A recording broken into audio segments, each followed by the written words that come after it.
His knuckles split my lip on a Tuesday. Not in a fight, not a misunderstanding, just rage, sudden and deliberate, because I told him to stop yelling at my sister. He hit me hard, twice. I still remember the taste of blood and tile, the way my head cracked against the corner of their kitchen counter.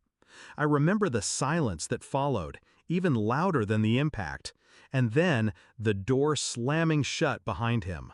But what I remember most is the message I got the next morning, from her. Stay away from us. Don't contact me again. That was it.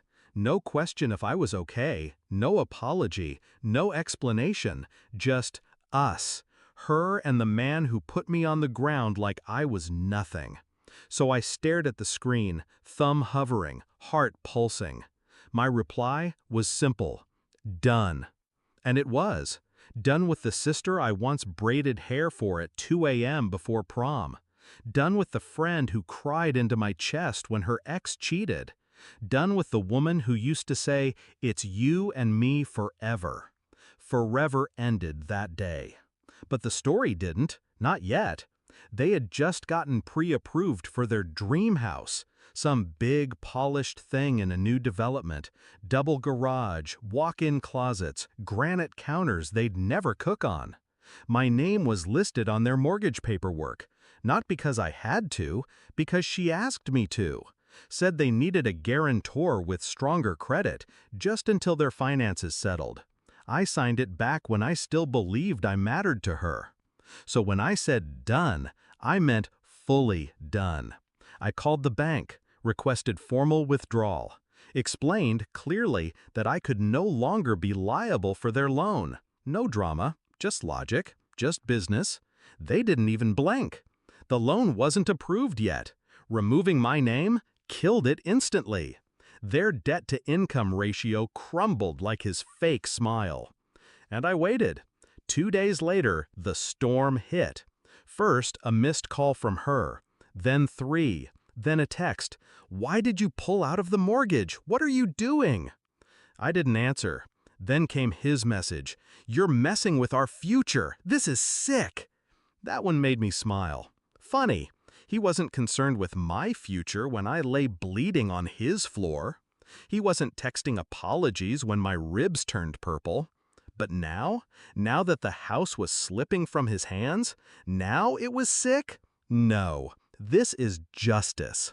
They'd already given notice at their apartment, put down a deposit, bragged all over social media, keys coming soon, and #homeowners, and finally making moves. Well, I made mine first. I pictured them sitting in the bank manager's office, dressed too clean, too confident, waiting to sign papers, then hearing, "Unfortunately, your guarantor has been removed. Your application no longer qualifies." I wonder if she cried. I wonder if he yelled. He seems to like yelling. The thing is, I didn't go scorched earth. I didn't post anything online. I didn't show the photos of my bruises. I didn't file charges. I didn't need to. That would have made me look desperate, weak. No. I stayed quiet, let them build their castle on sand, then calmly pulled the foundation from under them.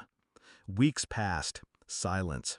Then last Sunday, I saw them, by accident, in the same grocery store. She froze by the freezer aisle. He glared at me like I'd stolen something. I didn't flinch.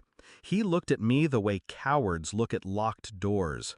She looked smaller than I remembered, like she'd shrunk under the weight of her own choices. She whispered, "You really did it, didn't you?" I nodded once. She blinked fast, like she wanted to cry but wouldn't give me the satisfaction.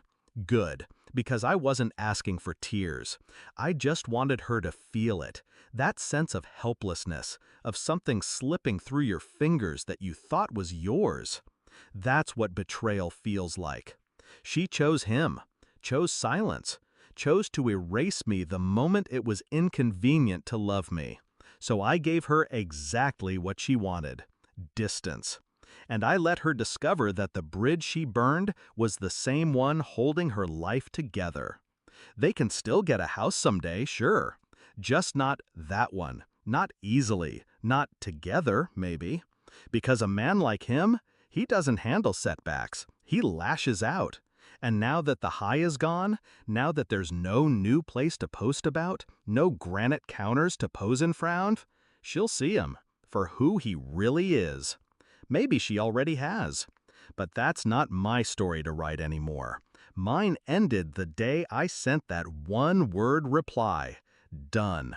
And every move since then wasn't revenge, it was correction. Quiet, surgical. I didn't shout, didn't curse, didn't even confront. I just took back the power they thought I'd never use. And I walked away, still standing, still calm, still whole.